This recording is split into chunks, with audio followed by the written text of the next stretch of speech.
The third Sniawbhalang football tournament concluded yesterday in the presence of Chief Minister of Meghalaya, Conrad Sangma, as the chief guest.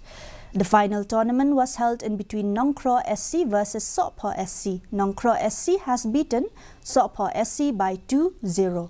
Deputy CM Sniawbhalang Dhar distributed cash prize to the winner and runner-up of the match.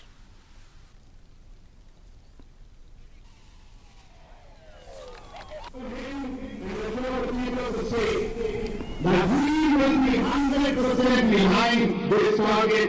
We will support the infrastructure creation. We will support the associations. We will support the athletes. We will provide infrastructure.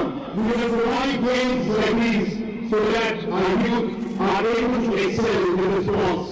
We were just discussing that we are very keen and we are making the necessary plans to have a football tournament very soon. This is to inform the general public that the